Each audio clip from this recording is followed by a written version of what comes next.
Halo semua, apa kabar? Jumpa lagi dengan saya Erwin Spandi dari Winner Stocks Indonesia. Ya, akhir pekan kemarin ya kita agak sedikit bisa bernapas lega karena IHSG bisa rebound. Tapi sayangnya saya agak khawatir ya karena apa? Karena minggu depan ini ada hal yang diantisipasi ya, ada banyak para trader dunia antisipasi. Apa aja?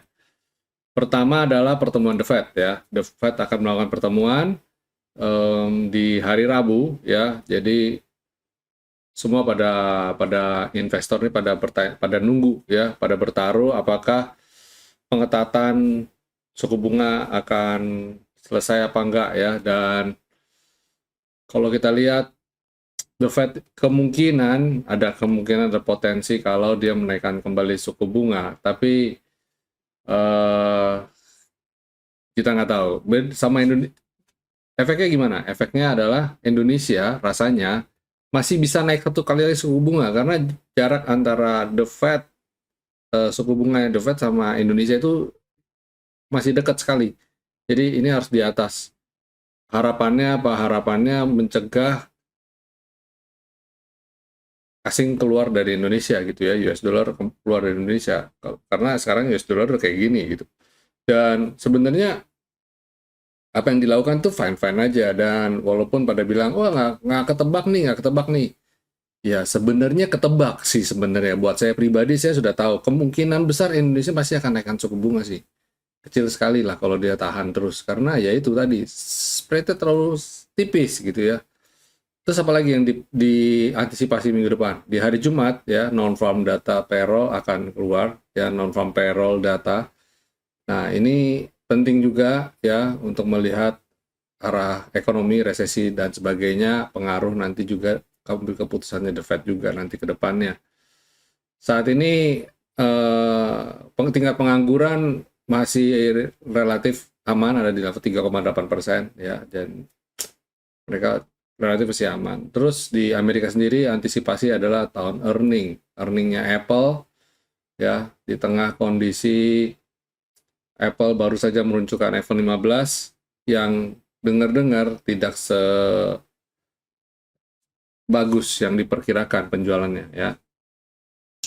Terus Bank of England juga akan melakukan pertemuan di hari Kamis ya, di hari Kamis pertemuan tahunan, dan ini juga sama isunya, menahan suku bunga ya, menahan suku bunga supaya tidak naik dulu.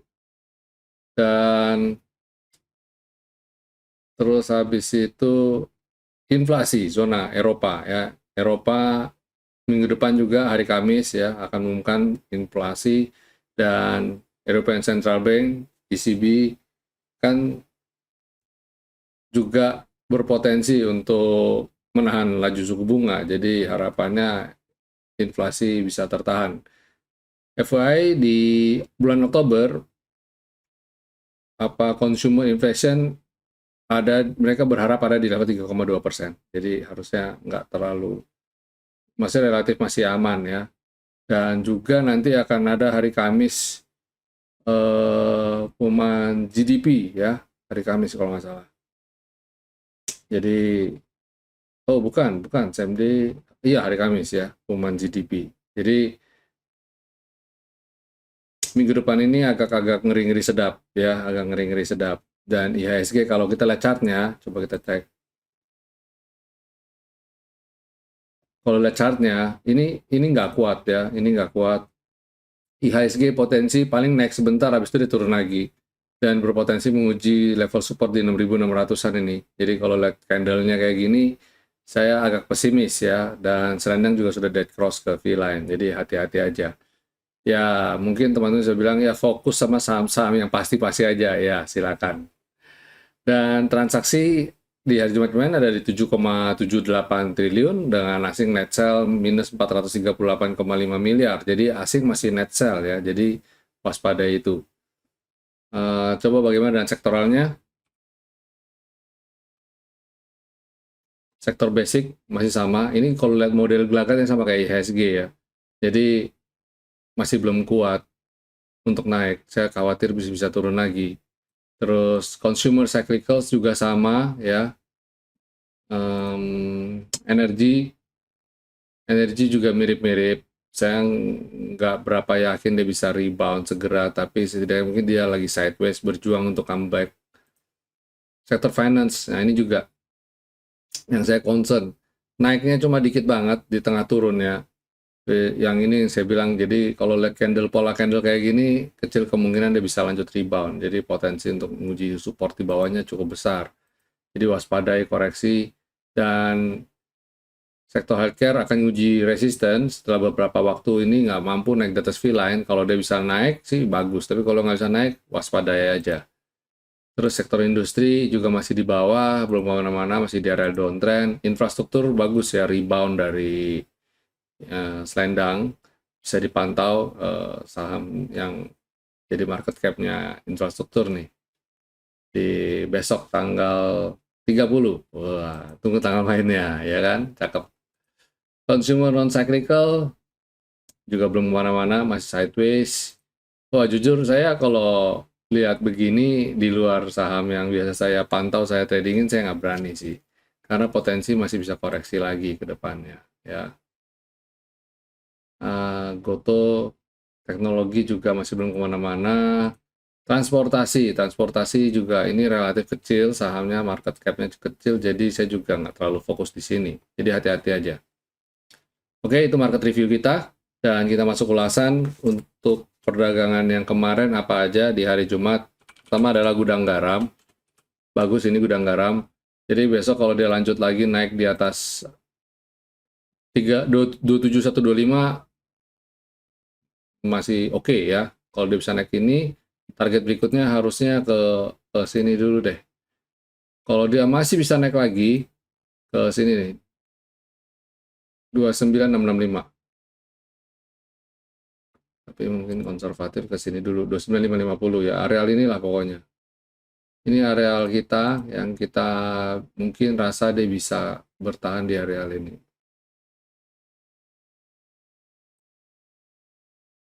Nah ini target kita, kalau dia bisa breakout ya. Tapi hati-hati aja, market lagi nggak bagus soalnya. United Tractor malah jebol support. Nah yang kayak gini, kemarin kita lihat dia bisa breakout skyline, ternyata nggak bisa bertahan di selendang di atas V-line, tapi ternyata dia jebol.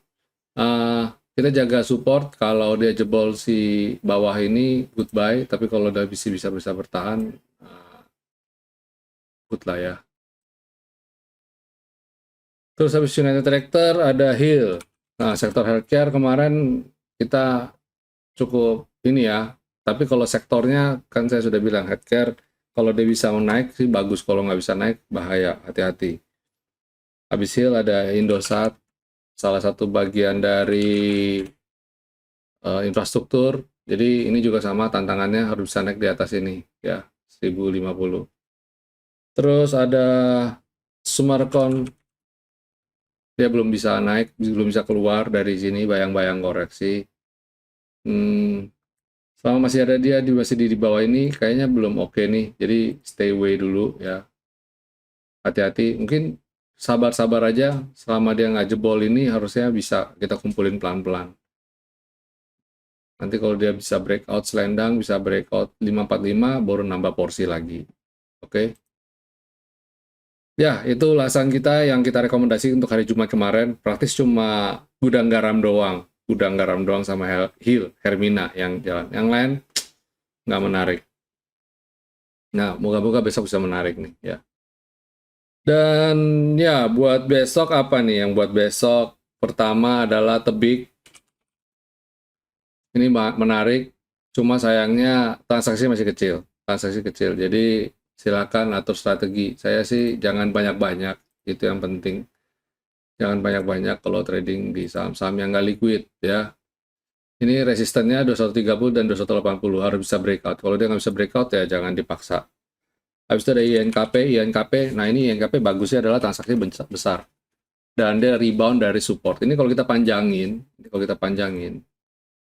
nah ini ternyata dia ada support di sini ya, jadi harusnya bisa naik.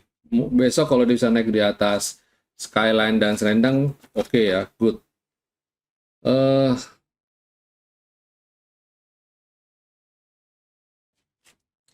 terus habis INKP ada Tekim INKP mirip-mirip ya, silakan atur strateginya.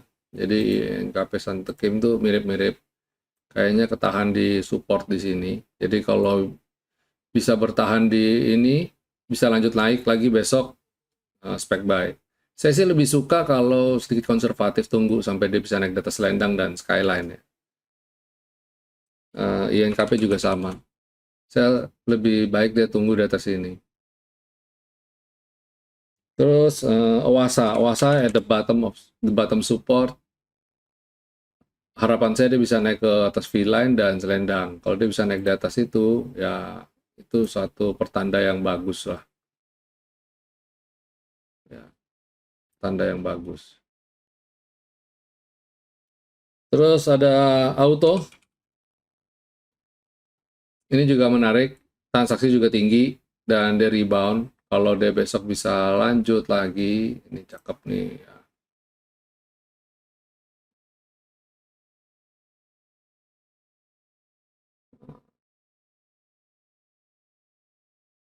Sementara ini jadi target kita dulu nih, bisa breakout ini area ini. Kalau dia bisa breakout, bagus.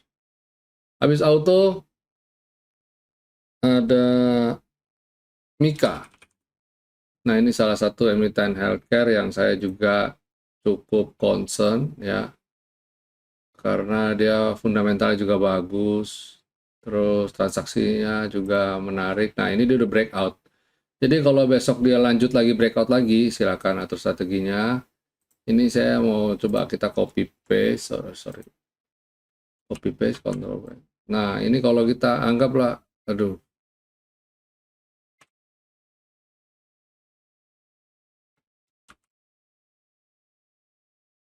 nah, copy.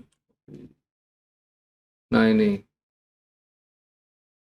kalau dia bisa besok bisa, ini saya anggap kayak parallel channel gitu ya, tapi kayak dibuat kayak semi resistan terhadap ini, titik tertingginya di sini. Jadi kalau besok dia bisa lanjut breakout, berarti kan dia udah keluar dari areal ini nih, areal downtrend, layak untuk dicermati.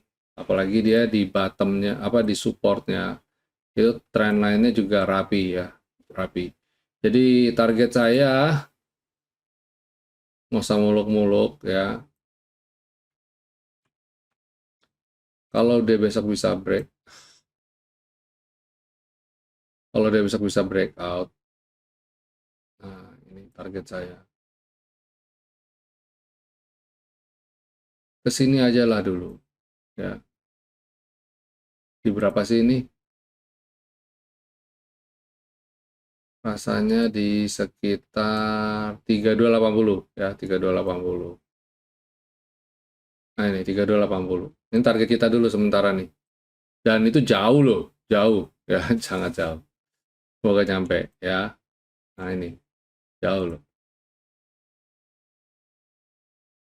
Tambahan satu deh, tambahan satu adalah saham energi. Ini saya kenapa saya bilang tambahan? Karena dia nggak liquid. Tapi transaksinya menarik ya, transaksinya menarik dan dia bisa naik di atas skyline ini bagus nih. Apa dia punya tactical bagus ya. Jadi harapan saya bisa naik ke atas skyline. Terus target berikutnya ke sini.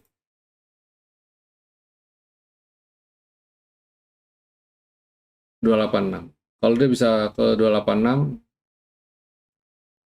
potensial untuk breakout resisten dia di 302. Dan kalau bisa breakout 302 itu cakep banget karena secara weekly dia udah breakout nih ya. Dia udah breakout membentuk pola cup and handle. Ini bagus.